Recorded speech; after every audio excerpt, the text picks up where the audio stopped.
எல்லா தமிழ் மக்களுக்கும் என்னுடைய வணக்கம். இன்றைக்கி நம்ம செய்ய போகிறது வாழைப்பூ பொரியல். வாழைப்பூவுக்கு மலையாளத்தில் வாழைச்சுண்டு, வாழைக்கூம்பு அப்படிலாம் சொல்லுவாங்க.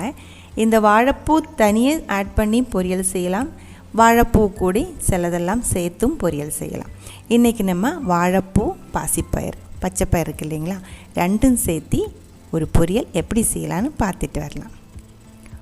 அதுக்காக நான் ஒரு பெரிய வாழைப்பூ எடுத்து வச்சுருக்கேன். இது க்ளீன் பண்ணி எடுக்கணும். இது கூட நம்ம சேர்க்குறது பச்சைப்பயிறு. ஒரு அரை கப் அளவுக்கு பாசிப்பயிறு ஊற வச்சு உப்பு போட்டு குக்கரில் வேக வச்சு எடுத்தது தான் இது. வேக வைக்கும்போது பாருங்கள், ரொம்ப ட்ரையாக வேக வைக்கக்கூடாது. லைட்டாக தண்ணி இருக்குது இதில். அந்த மாதிரி கொஞ்சம் ஈரப்பதத்தில் எடுத்து வச்சுக்கோங்க.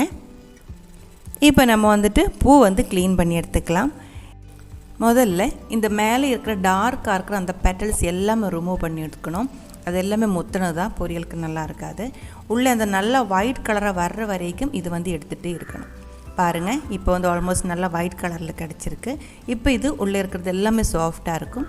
அப்படியே ஃபுல்லாக நம்ம பொரியலுக்காக நறுக்கி எடுத்துக்கலாம். பாருங்கள், இப்போ நம்ம இது குட்டி குட்டியாக கட் பண்ணி எடுக்கணும். நான் இது கையில் தான் கட் பண்ணுறேன். உங்களுக்கு வேறு எந்த மாதிரி கட் பண்ண தெரியும்னா அதே மாதிரி கட் பண்ணி எடுத்துக்கோங்க.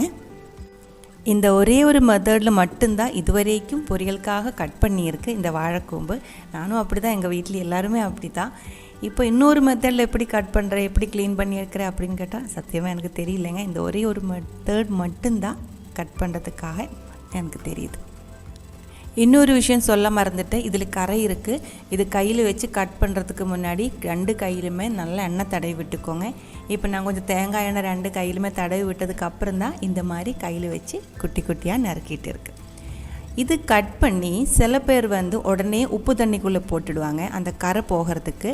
சில பேர் மோருக்குள்ளே போட்டுருவாங்க. நான் அப்படி செய்யலை. கட் பண்ணி வச்சு அதுக்கப்புறம் ஒரு 2 டீஸ்பூன் அளவுக்கு தேங்காய் எண்ணெய் ஊற்றிருக்கு. முடிஞ்ச அளவுக்கு இந்த ஒரு பொரியலுக்கு தேங்காய் எண்ணெய் எடுத்துக்கோங்க. அதுதான் ஆயில் யூஸ் பண்ணுறதோட இன்னும் டேஸ்டியாக இருக்கும். 2 டீஸ்பூன் அளவுக்கு தேங்காய் எண்ணெய் ஊற்றி கையில் நல்லா மிக்ஸ் பண்ணி விட்டுக்கோங்க. எண்ணெய் சேர்த்ததுனால கையில் கரை எதுவுமே படாது. நல்லா மிக்ஸ் பண்ணதுக்கப்புறம் இது நல்லா சாஃப்டாக இருக்கும். கரை எல்லாமே போயிருக்கும். சாஃப்ட் அண்ட் ஸ்மூத்தியாக நல்லா உதிரியாக கிடச்சிடும். இது கூட இன்னும் சில ஐட்டம் சேர்க்க வேண்டியது இருக்குது. ஒரு பெரிய வெங்காயம், 2-3 பச்சை மிளகாய் உங்களுக்கு எவ்வளோ காரம் வேணுமோ அதுக்கு தகுந்த மாதிரி எடுத்துக்கோங்க. ஃப்ரெஷ்ஷாக இருக்கிற கொஞ்சம் கருவேப்பிலை. இந்த ஒரு பொரியலுக்கு மட்டும் நான் மஞ்சத்தூள் சேர்க்க மாட்டாங்க. இதோட கலர் கொஞ்சம் கருப்பு மாதிரி இருக்கும். அதுதான் பிடிச்சிருக்கு. உங்களுக்கு வேணும் அப்படின்னா நீங்கள் சேர்த்திக்கோங்க. பெரிய 4 பீஸ் பூண்டு இடித்து எடுத்துருக்கு. கூடவே 1/4 டீஸ்பூன் அளவுக்கு ஜீரா பவுடர். cumin பவுடர் ரொம்ப அதிகமாக சேர்க்க வேண்டியதில்லை. ஒரு 1/4 டீஸ்பூன் மேக்ஸிமம் போதும். தேவையான அளவுக்கு உப்பு.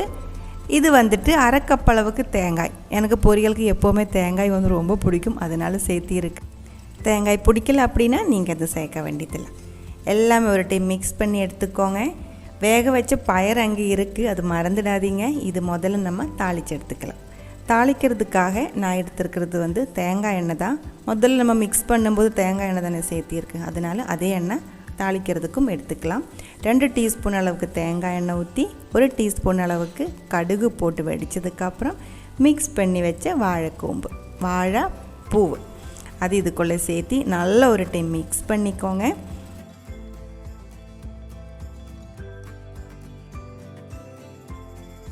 மிக்ஸ் பண்ணதுக்கப்புறம் அந்த ஸ்பூனில் நல்லா அமர்த்தி விட்டு மூடி வச்சுக்கோங்க. தீ லோ ஃப்ளேமில் வச்சுக்கோ. ஒரு 2 நிமிஷம் அப்படியே இருக்கட்டும். அதுக்கப்புறம் இது ஓப்பன் பண்ணி பாருங்கள். நல்லா ஆவி ஏறி இருக்கும்.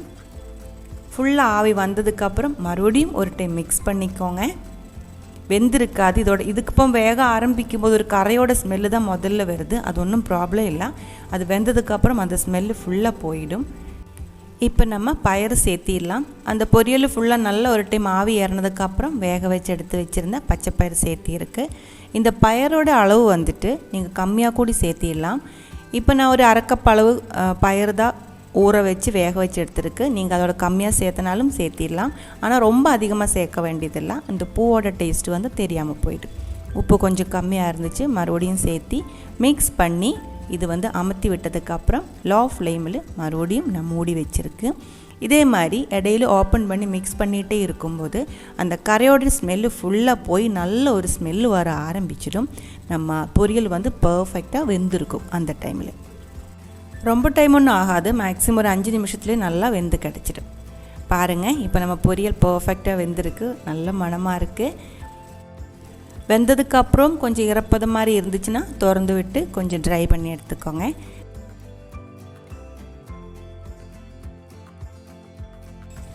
பாருங்கள், நம்மளுடைய வாழைப்பூ பொரியல் வந்து ரெடியாக இருக்குது. டார்க்காக இருக்குது இல்லைங்களா? இந்த ஒரு கலர் தான் வாழைப்பூ நாங்கள் வீட்டில் செஞ்சு எடுப்பாங்க. உங்களுக்கு இப்போ பயர் இதுக்குள்ளே சேர்க்கறது பிடிக்கலை அப்படின்னா நீங்கள் பயர் சேர்க்காமையும் பாசிப்பயிர் சேர்க்காமையும் இதே மெத்தடில் செஞ்சு எடுத்துக்கலாம். ரொம்ப ஹெல்த்தியாக இருக்கிற இந்த ஒரு பொரியல் ரெசிபி உங்களுக்கு பிடிச்சிருந்தா கண்டிப்பாக ட்ரை பண்ணி பாருங்கள். ட்ரை பண்ணி பார்த்ததுக்கப்புறம் உங்கள் கமெண்ட்ஸ் எல்லாம் சொல்லிவிடுங்க.